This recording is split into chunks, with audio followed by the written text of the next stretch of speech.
Today we're finishing up the book on Habakkuk. Yesterday we saw that in the book of Job, which is another book of suffering, that it got turned, and the question was not why is God allowing suffering, but how is Job going to respond to the trials in his life? Is he going to be faithful?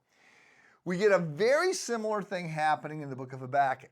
So Habakkuk, you'll remember, first objects to the pain and suffering that's going on, then objects to God's plan that he's going to send them Babylonians. He says it's not fair to send the Babylonians, to which God responds and says, okay, get out a pencil and paper, take notes. I'm going to explain some things to you. So what does he say?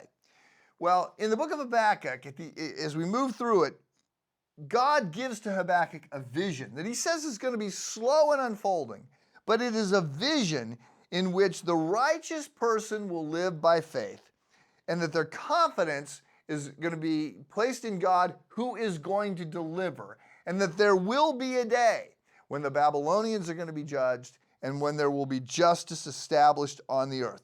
The money verse in Habakkuk is Habakkuk 2:14. The earth will be filled with the knowledge of the glory of the Lord as the water covers the sea. And there's a lot going on here. It's poetic, and this lament poems. You see that there's 5 woes that get pushed aside. The first 2 deal with unfair economic practices and how the poor suffer because the rich want to get richer. The third is a critique of slave labor and how we treat each other. The fourth is an abuse of alcohol, sex, and power by leaders who are partying when they should be governing justly. And the fifth is idolatry generally. But then God says to Habakkuk, the bad things that are happening are not unique to Babylon. Given the human condition, nations that gain power head down a similar path, but don't worry, I've got this. In the end, right, I am going to bring my kingdom, and evil will be punished, and what I'm telling you is live by faith, do the right thing, and that is what Habakkuk decides to do.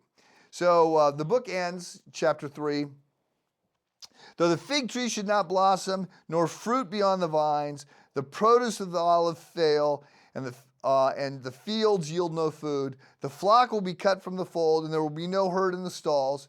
Yet, Habakkuk says, I will rejoice in the Lord. I will take joy in the Lord, of the God of my salvation. God the Lord is my strength. He makes my feet like the deer's. He makes me tread on high places. So there's more here. There's more about suffering for those who are suffering, or for those who are trying to figure this out. There's much to learn, but I just want to say that we have an opportunity when we are suffering to decide to be faithful, to decide to trust that God is doing things that we cannot understand. And the whole problem of evil and the problem of human suffering gets updated in the New Testament when we come to see that while we don't have answers to all these things, God the Father sends God the Son, who shows up and who dies in our place. And so we don't always understand what God is doing, but we are given real assurance that God cares and loves us.